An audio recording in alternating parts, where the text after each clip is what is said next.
What School Won't Tell You. Episode 1. Hi guys, this is the first episode of What School Won't Tell You.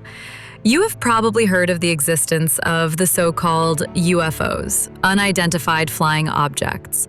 Those objects exist and can actually be observed occasionally. What school won't tell you is the fact that some UFOs aren't unidentified anymore. A known class of ships is referred to as beam ships, and they look just like the craft shown on the world-renowned X-Files poster Agent Mulder has on his wall. This poster was heavily featured throughout the series. Strangely enough, the object displayed has been altered in later seasons. But why? They did infringe on copyright, as the original photo with background and all has been taken by a Swiss man. As you can see, the poster fits perfectly into the original image owned by the Swiss man Billy Eduard Albert Meyer. But how did he come by the picture? He took them himself, not just 1, 2, or 3, he took hundreds. You might probably ask, how did he pull that off?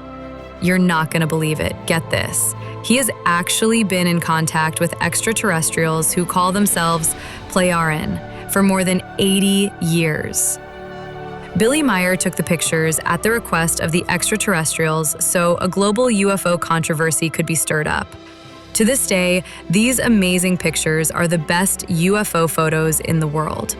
So it doesn't come as a surprise that after 23 years, the new X-Files seasons once again made use of Mr. Meyer's unparalleled photos, this time with his full consent.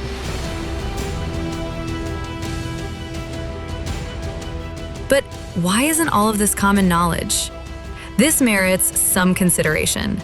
Research has shown that the Billy Meyer case is to be kept secret and/or ridiculed by any means necessary. The devious plans cooked up by some shady so-called elites didn't go as planned though, because Billy Meyer has survived 27 attempts on his life. So it's quite obvious those people want him gone because his messages threaten their power. Hier ist der Schuss reingegangen und hier hinten auf die Platte geknallt. Und das hat mir das Leben gerettet. In closing, it should be noted that aside from the vast photo and film materials, Meyer was able to record audio of the beam ships, shoot a ray gun, and receive metal samples derived from the creation process of the beam ships.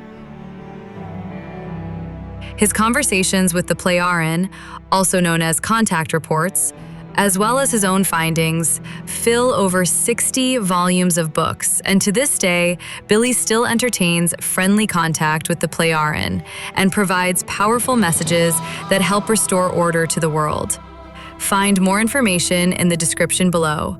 Until next time, when we once again reveal what school won't tell you.